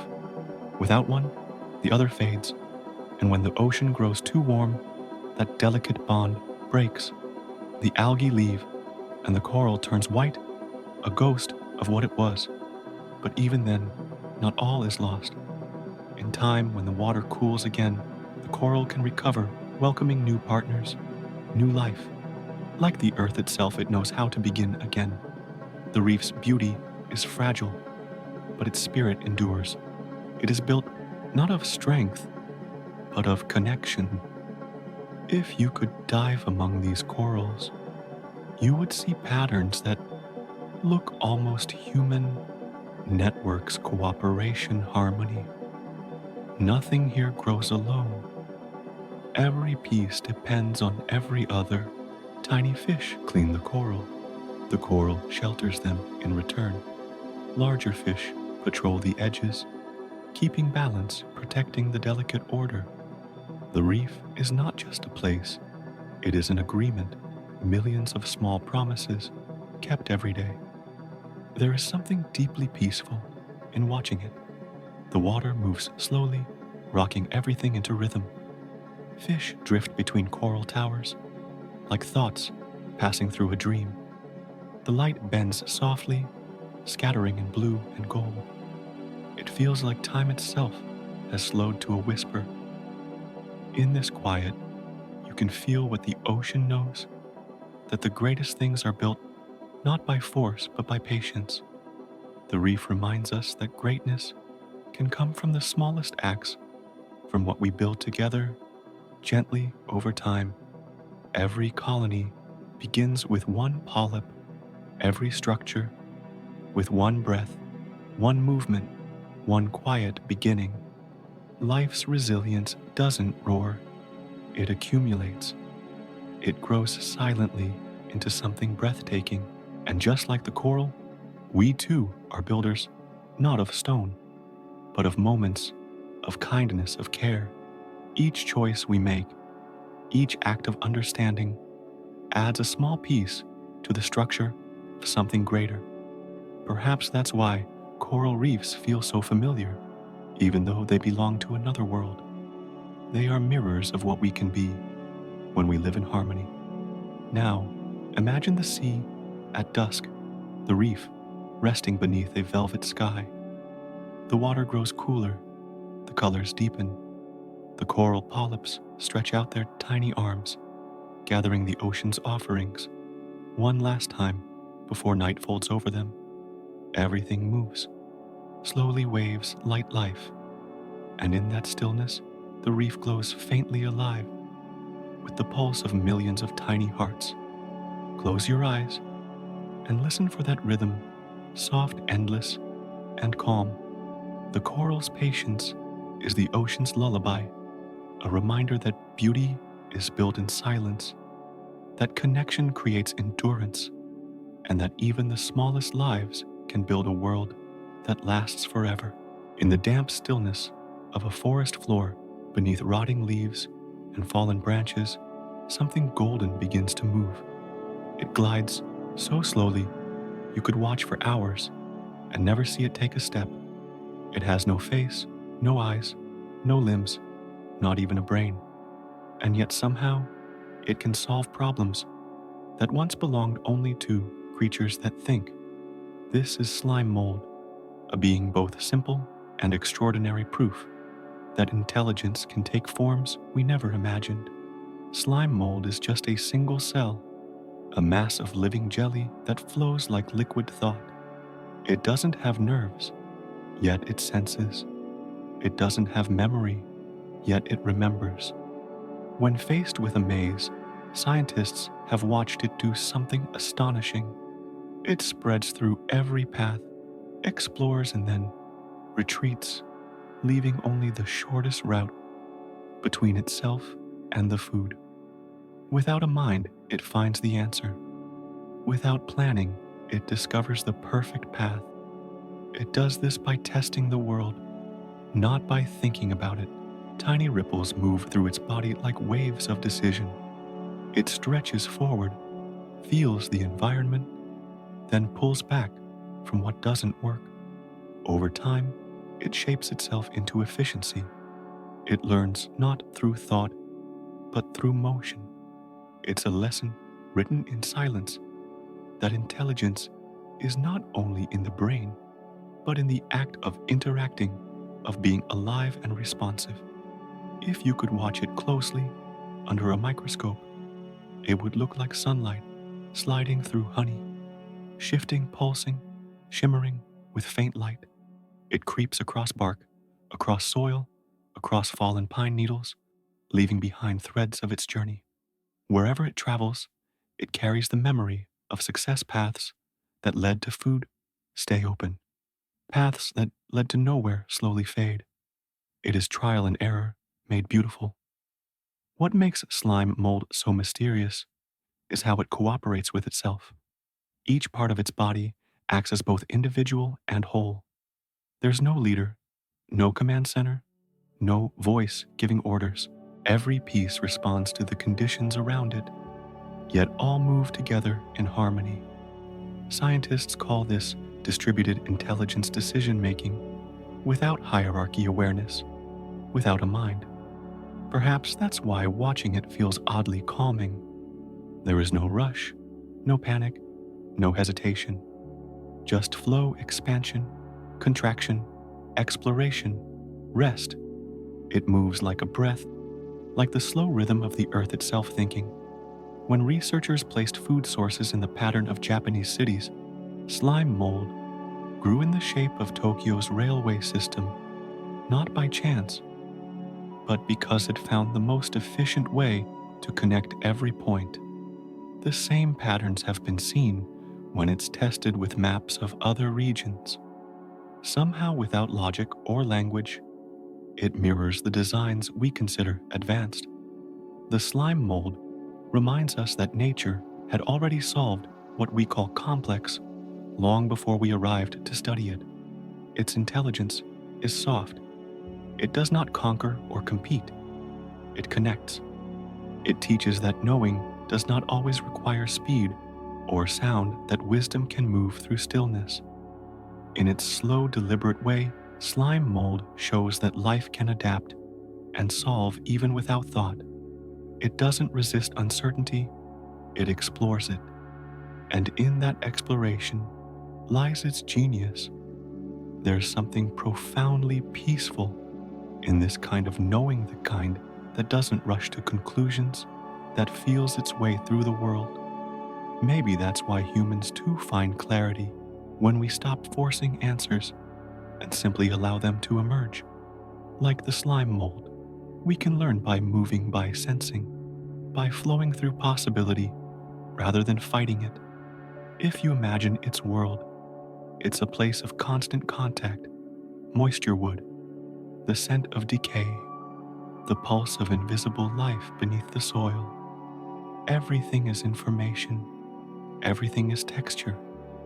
It moves in rhythm with the breath of the forest, expanding at dawn when dew settles, shrinking at noon when the air grows dry. Its choices are written in motion, not thought. And yet, if you follow that golden thread long enough, you begin to see a pattern, not chaos, but quiet intelligence. The slime mold builds networks, connects distant food sources, and repairs itself when cut apart. Separate pieces can reunite and recognize one another as self. It knows what it is, even without a brain to tell it so. That realization feels almost cosmic, that consciousness may not belong only to those who think, but also to those who feel the world directly. That awareness might begin not in the head, but in the act of being connected. As you breathe, now slowly, softly, think of that, a mind without a brain, a wisdom that moves through the forest unseen. It doesn't hurry, and neither should you.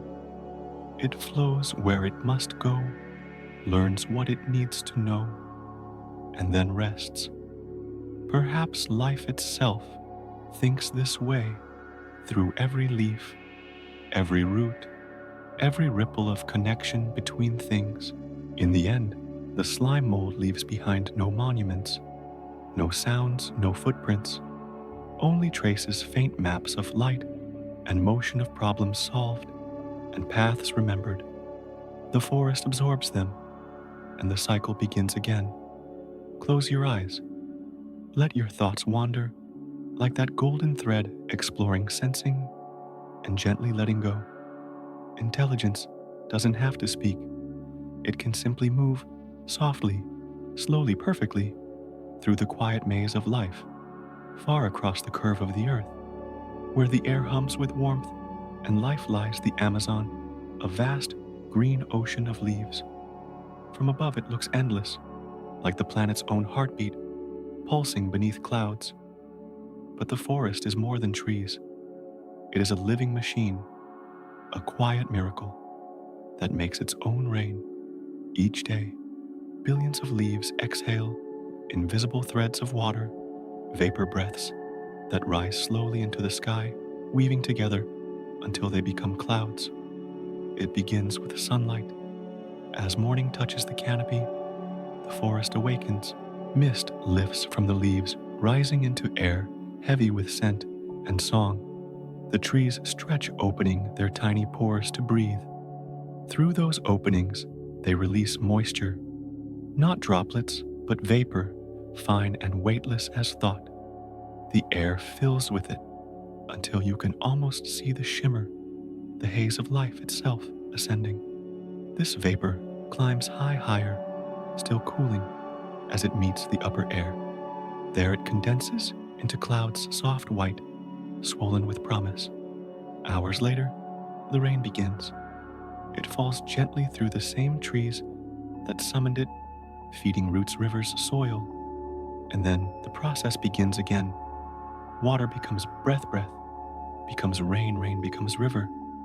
And the circle continues unbroken, self-sustaining, infinitely patient. That is how the Amazon keeps itself alive. It is not just a forest. It is a living cycle. A great green engine that turns sunlight into water and water into life. In every drop of rain that falls here, there is a whisper of the forest's breath. The same rain that nourishes orchids and vines will drift down rivers, join the sea rise again as clouds, and return home. Scientists call this process evapotranspiration, but the word feels too small for what it really is. It is the forest dreaming water into being. It is billions of trees breathing together, a pulse of moisture that beats in time with the sky. The Amazon doesn't wait for rain. It makes it. And in doing so, it shapes weather not only for itself, but for the world beyond. Much of South America's rainfall begins as vapor released by these trees. Even the clouds that drift across oceans feeding distant lands carry the forest's signature. The Amazon gives endlessly quietly without asking for anything in return. It is not just the lungs of the earth, as people often say. It is the heart pumping moisture instead of blood, circulating life instead of air. But when the forest is cut down, the rhythm falters. Each tree that falls takes with it 1,000 breaths of water. The air dries the clouds thin, and the rains begin to fade. Rivers shrink, soils crack, and the once green landscape grows pale. The heart slows its beat. What was once a self-sustaining cycle begins to break apart. Still, the forest endures. Even damaged, even fragmented, it continues to breathe. The remaining trees stretch their roots deeper, reaching for the water below. The rains that do come are caught, held, and sent upward again. It's as if the forest remembers what it was and refuses to let go. If you could walk beneath its canopy, you would feel that pulse in the air. The humidity clings to your skin, the smell of soil and leaf fills every breath. Around you, everything is alive. Vines twist in slow motion. Insects hum like tiny machines. Frogs sing through curtains of mist. You can almost hear the exchange taking place, air becoming water, becoming sky. At dawn, the forest feels weightless. Mist drifts between the trees, curling through beams of light like smoke. The air is thick but soft, wrapping around you like warm breath. And then, as afternoon arrives, clouds gather overhead, enormous, luminous, full of rain. Thunder rolls through the distance, low and steady, like the sound of the forest's own voice. Soon, the rain falls drumming against the leaves, washing away the dust, cooling the earth. It is not just weather, it is the forest speaking to itself. Every droplet that lands becomes part of something greater, a conversation between tree and sky, soil and river. The Amazon is not passive, it is responsive, alive, aware in its own way. It adjusts, balances, corrects, and heals. It teaches that life is not a one-way exchange, but a dialogue, continuous, generous, and patient. And perhaps that is what makes it so sacred. The forest is not only a home for creatures and plants, but a living example of cooperation. Every leaf, every root, every breath contributes to something larger than itself. The trees do not compete, they collaborate. The rivers do not hoard, they share. Together they create the conditions that allow everything else to thrive. As night descends, the rain slows, the sky clears, and the forest exhales once more. Moonlight shimmers on wet leaves, turning the canopy silver.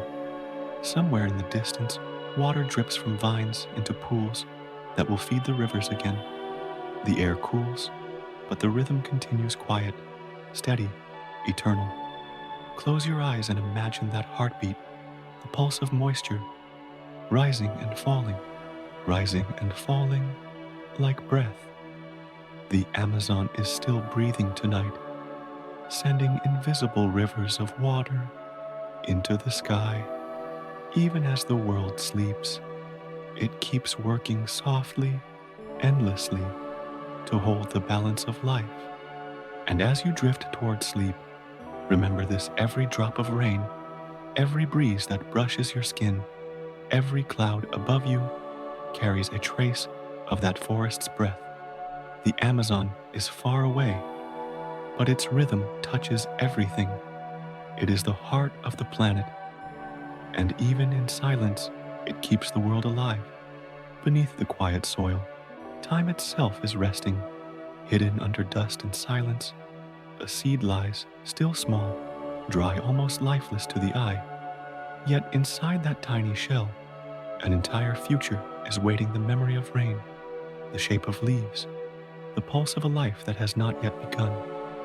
It does not struggle. It does not move. It simply waits, trusting that the right moment will come. Some seeds wait for a season, some for centuries. Deep in the desert, a date seed once slept for 2,000 years, untouched, unmoving, surviving through endless days of heat and wind. And then, when it was finally placed in warm soil and given water, it awoke. The shell cracked, a single root reached down, and a green shoot rose toward the sun. Time, which had been sleeping inside it, opened its eyes. Every seed carries that quiet strength. It holds not just life, but patience, a kind of knowing that doesn't rush. Inside, its energy rests, like a heartbeat slowed almost to stillness. It doesn't fear darkness, for darkness is where life gathers itself. Beneath layers of soil, it listens for warmth, for rain, for the whisper that says now. When that moment arrives, the change is gentle. The shell softens.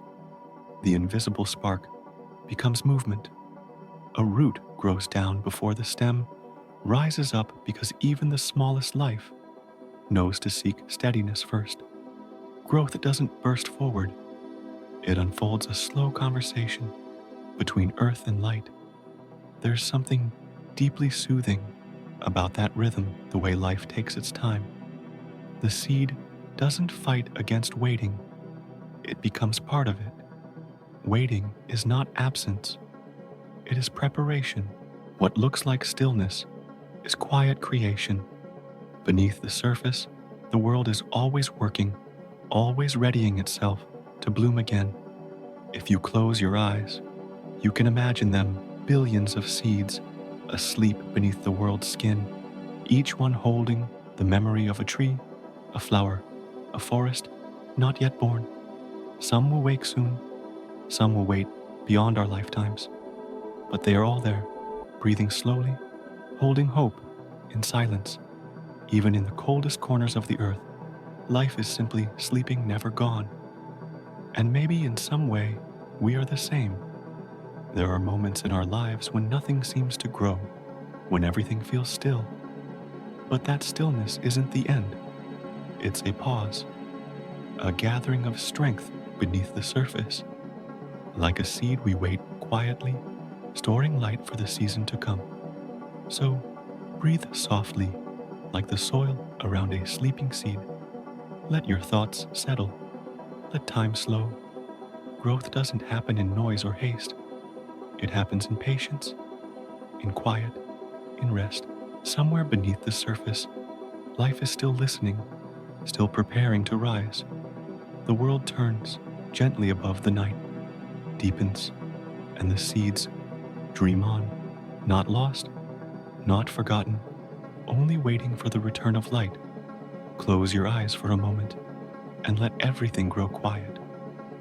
Beneath the rhythm of your breathing, beneath the gentle weight of your body resting, there is a story unfolding, one that began long before you were born.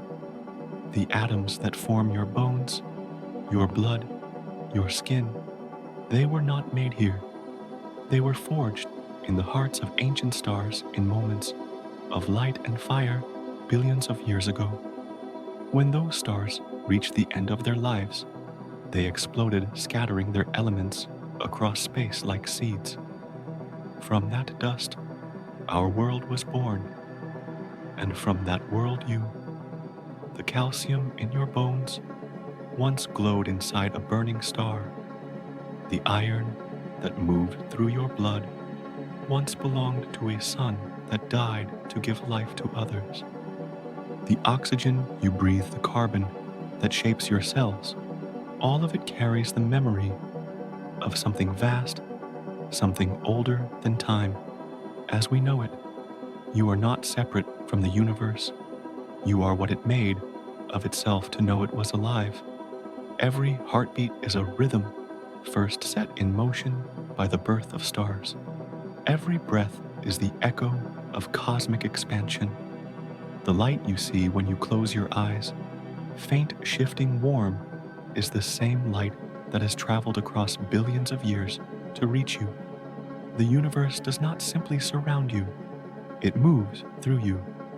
You are part of its endless pulse, the living continuation of its dream. When you breathe in, the earth breathes with you. The air entering your lungs was once part of oceans, forests, clouds, even the breath of others who came before you. The planet is alive in the same way you are, with quiet rhythms, gentle cycles, endless renewal. It exhales through wind and rain.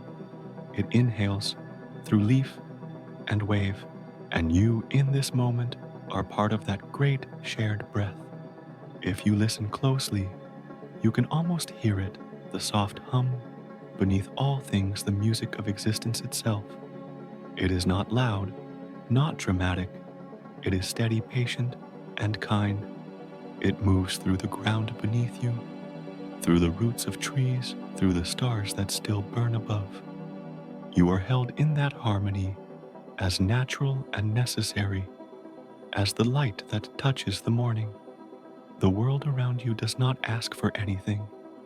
It simply continues waves, folding into waves, seasons, following one another, life rising and resting in its own time. You belong to that flow. Every thought you've had, every dream, every quiet moment, they're all ripples in the same vast ocean of being. You are a part of something that never truly ends, something that was here long before us and will remain long after. And yet in this small fragment of infinity, the universe experiences itself through you. Through your senses, it feels the warmth of the sun, the softness of rain, the taste of air after a storm. Through your eyes, it looks back at itself and wonders. Through your heartbeat, it remembers that it is alive. You are the way the cosmos pauses to feel. So breathe again slowly. Feel the air move in and out a gentle tide, connecting you to everything that ever was. The stars above are not distant. They are your relatives, your ancestors. You are their continuation, their voice, their awareness, carried forward in time. The same forces that shaped galaxies are shaping you even now in each quiet breath. As you drift toward sleep, imagine the earth turning softly beneath you, oceans shimmering in moonlight forests, exhaling mist mountains, dreaming in silence. The planet keeps its rhythm steady and slow, cradling you in its rotation. Nothing is still yet, nothing is rushing. All of it moves together in balance. You are safe here in this great unfolding. The stars will keep shining, the tides will keep rising, the world will keep turning, all while you rest. You don't need to do anything, just breathe and let the vastness of creation hold you. Tonight, as you fall into sleep, remember this: you are not a small thing in a large universe. You are the universe, awake, breathing, and dreaming of itself. Rest now, a little fragment of starlight. The story will continue through you, softly, endlessly, until the morning comes again.